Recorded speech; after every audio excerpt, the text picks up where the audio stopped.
भारत की सहकारिता क्रांति देखकर ताली बजाने को मजबूर हुई दुनिया 75 साल में जो नहीं हुआ मोदी और अमित शाह ने कर दिखाया। 75 देशों के सामने अमित शाह ने ऐसा कौन सा मॉडल दिखाया जिस पर बड़े बड़े देशों का दिल आया। विदेशी मेहमान भी बोल पड़े मोदी है तो मुमकिन है।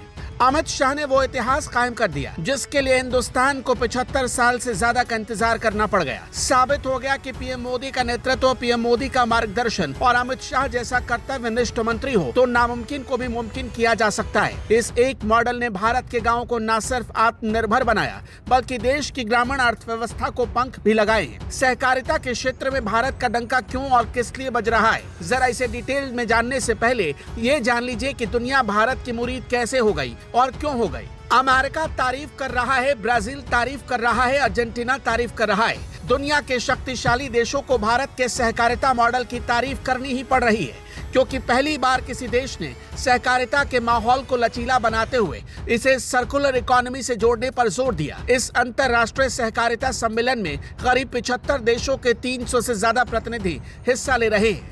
दिल्ली इस बार इस ऐतिहासिक आयोजन का साक्षी बना है। भारत ने इस आयोजन को बहुत गंभीरता से लिया है क्योंकि आयोजन भारत की सहकारी ताकत को दुनिया के सामने पेश करने का एक अनोखा मौका है। भारत का सहकारिता मॉडल देखकर दुनिया की आंखें खुली की खुली रह गई। भारत दुनिया की 27% सहकारी संस्थाओं का प्रतिनिधित्व करता है। देश में करीब 8,55,000 सहकारी संस्थाएं हैं जिनसे 29 करोड़ लोग जुड़े हुए हैं। भारत के गाँव में पैक्स यानी सहकारी संस्थाएं क्रांति ला रही हैं। ये संस्थाएं अब 300 से ज्यादा सेवाएं दे रही हैं। शहरों के चक्कर लगाने की जगह गांव के लोगों का काम पैक्स सेंटर पर हो जा रहा, चाहे बैंकिंग हो, बीमा हो, आधार सेवाएं हो या स्वास्थ्य सुविधाएं।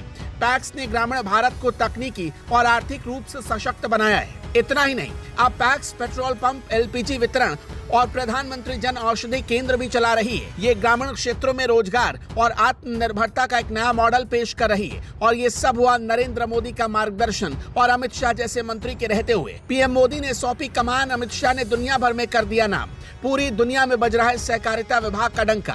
कैसे, अब जरा इसे भी समझ लीजिए। प्रधानमंत्री नरेंद्र मोदी ने साल 2021 में सहकारिता मंत्रालय की स्थापना की। प्रधानमंत्री नरेंद्र मोदी ने इस मंत्रालय की जिम्मेदारी गृह मंत्री अमित शाह को दी। सिर्फ 3 सालों में देश में सहकारिता के क्षेत्र में जबरदस्त बूम मिला। गांव में पैक्सों को कंप्यूटर से लैस किया गया। जिस राज्य की जो भाषा, उसी भाषा में पैक्स सेंटर पर काम शुरू हुआ। फाइलों और दफ्तरों के चक्कर काटने की परेशानी खत्म हुई और तय समय में गाँव के लोगों का काम होने लगा। सच्चे सहकार का मतलब सामूहिक समृद्धि और समान लाभ साझा करना। इसी मूल भावना के साथ मोदी सरकार ने हर एक फैसला लिया। इसलिए आज भारत का सहकारिता आंदोलन एक ऐतिहासिक पल का साक्षी बन चुका है। राजधानी दिल्ली में 25 से 30 नवंबर के बीच अंतर्राष्ट्रीय सहकारी गठबंधन यानी ICA महासभा हो रही है। भारत मेजबान है और अपने मेहमानों को भारत के सहकारी मॉडल से इतना प्रेरित कर चुका है कि जब ये लोग लौटकर अपने देश जाएंगे तो भारत की कहानी सुनाएंगे। 70 से ज्यादा देशों के प्रतिनिधि यहाँ भारत के सहकारी मॉडल से प्रेरणा लेने के लिए पहुंचे हैं।